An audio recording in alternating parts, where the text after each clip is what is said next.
So we've all heard the old news about how the Panthers last season went, where they started out 6-2, looked like a playoff team, like they could possibly compete for the division championship, and everything went off the rails when Cam Newton's shoulder got hurt. So if you've been paying attention to this offseason though, you might be surprised to see what Vegas did when they came out with the projected wins for the Panthers this year. At 7.5 wins, it seems like it could be something going on that's funny here. The Panthers have made a lot of moves and they pretty much either improved or maintained at every position on the team. So for them to be sitting at 7.5 wins seems a little fishy to me. So in this video, we're going to discuss how you should bet that 7.5 win total. Should you take the over or should you take the under? We're starting right now.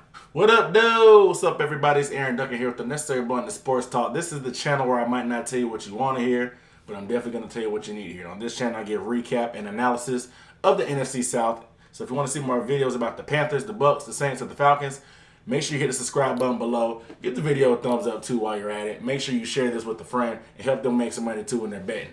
But before we get into everything, I'd like to ask the question of the day. What do you think the Panthers' win total and record will be next year? Do you think they'll be able to get over that 7.5 win mark? Do you think they'll be below maybe like a 6-10 or something, or 7-9? Let me know down below in the comments what your record prediction is for the Panthers this season. Okay, so obviously nothing is for certain in Vegas. Obviously, they're not in the business of giving away money for free. And I know there's unforeseen circumstances that may happen to any NFL team. And there's question marks about Cam Newton's shoulder, of course, and the defense switching to a 3-4 and how that happened with the loss of Julius Peppers and Thomas Davis. I get that. I get it all. However, if you told me for me to make a couple bucks in Vegas and bet, all I needed was the Panthers to do is go 8-8 on the season to get over that 7.5 win total.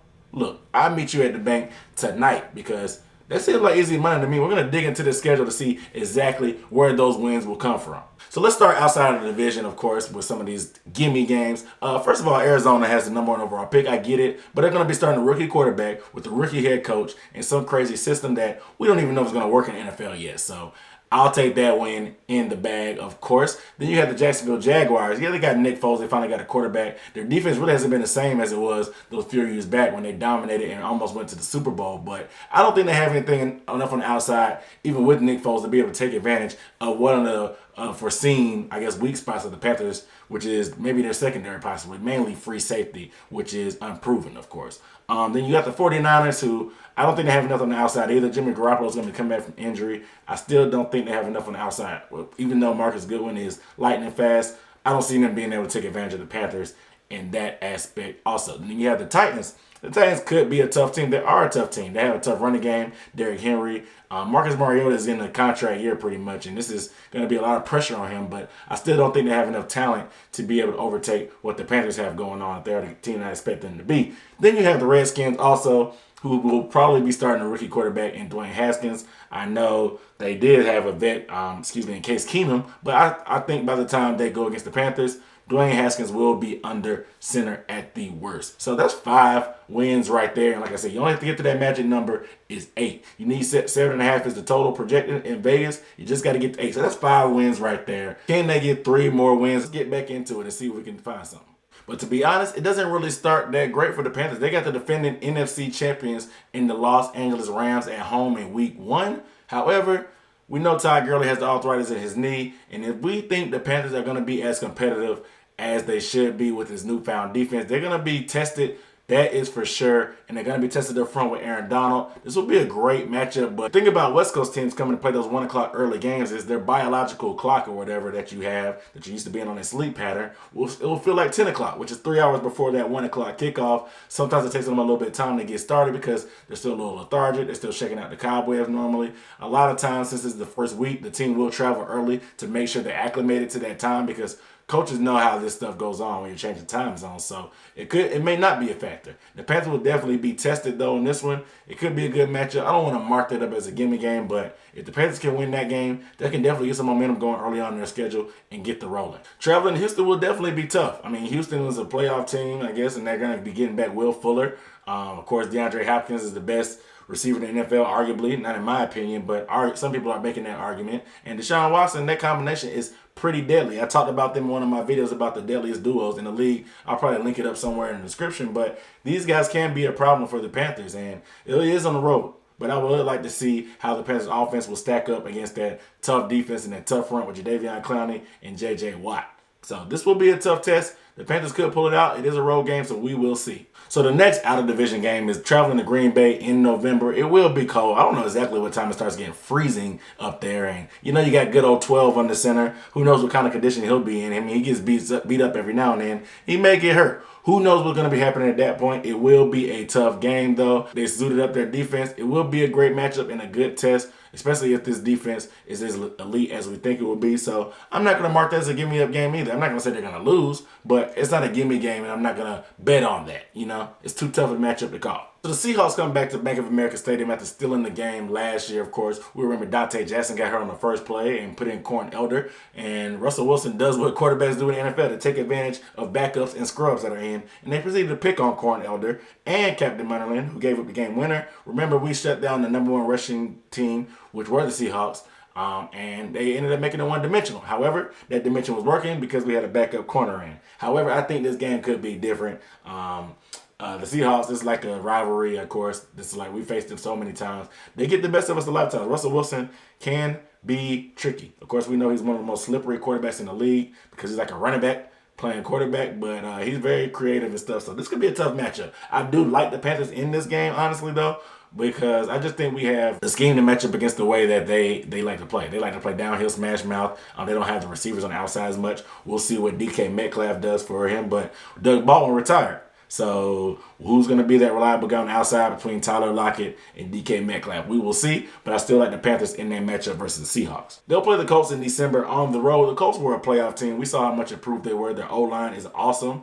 Their defense took a big step up with Darius Leonard, one of the best young linebackers in the league. And, of course, you got good old Andrew Luck there who had his shoulder surgery himself, just like Cam Newton. And he showed a little signs of wear and tear down the stretch last year in the playoffs. And it didn't look great in that exit game versus the Chiefs, I think that was. However, it's going to be a tough matchup. It's inside in the dome. It's going to be pretty smash mouth. Both these teams are going to be trying to run the ball and playing decent defense. We'll see. I mean, the coach, you never know what you're going to get from these guys. It will be competitive. I remember we beat them in what? That was like double overtime.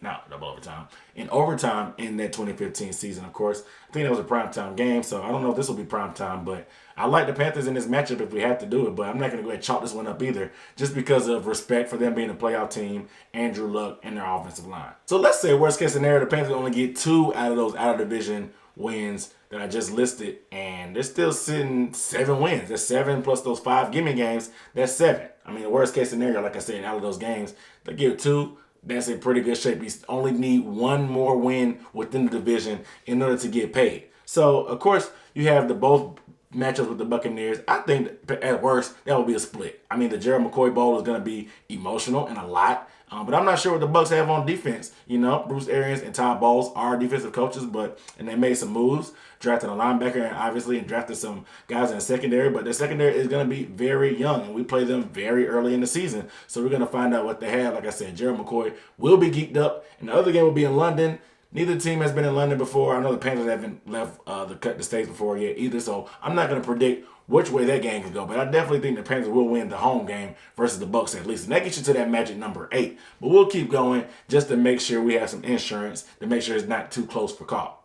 Next, let's talk about the 2 games versus the Falcons. So, ever since 2015, where the Panthers beat the Falcons 38-0 at Bank of America Stadium, the Falcons have won 6 out of the last 7 games versus the Panthers, whether it's the home or away. I know they haven't won an away game in God knows how long. Maybe since 2014, maybe 2015. Who knows when was the last time we beat the Falcons there. Of course, they gave us the only loss in the 2015 season. So it's been a while trying to play this team and it's been a struggle. It seems like they somewhere have the number. I feel like that at this point, the way that the Panthers have stepped up their defense, they have to be able to make a stand and put their foot down. Obviously, guarding Julio and stopping the running game is going to be a big factor, which killed us last year in pretty much both games. Of course, one game was a wash because they had backups, but can the Panthers at least get a split from the Falcons? Let's hope so. But if they don't, we'll chalk it up. All right, whatever. We'll keep it going. On to the Saints. So the mighty, mighty Saints that everybody's picking to get back to where they were. People some have questions also. How much heartbreak can one team take, after getting crushed last year by the no call or Stephon Diggs or Beastquake a couple years ago? This team has some trouble and lose in dramatic fashion when they do lose in the playoffs. So I'm sure they'll be hungry. It is Drew Brees probably last year, in my opinion, And I feel like they are to be had, though. The Panthers split the series last year, and a lot of the games in this series the past few seasons have been close, whether it's a win by the Panthers or a win by the Saints. These games have been competitive and close. We know the Saints have won 4 out of the last 5, so the Panthers will be looking to lick their wounds and get together. Obviously, we saw Cam Newton with half an arm almost beat the Saints on Monday Night Football, so if Cam Newton is healthy, I have a feeling that the Saints and the Panthers will definitely split this series, worst case scenario, and that'll put you at 8 to 9 wins. And 8 and 9 wins is a win and a half. Give you a little bit of wiggle room over that 7.5 win total. So go ahead and take that money. I think the yes is at -115, meaning if you bet $115 on the Panthers getting over 7.5 wins, you will be rewarded with the $100 upon them getting that 8th win at least. So it sounds like a good bet to me. I'll put my money on it. Heck, I'm putting a little bit of money on the Panthers to go to the Super Bowl just because the reward and the confidence I have in this team is both high. So high risk, high reward.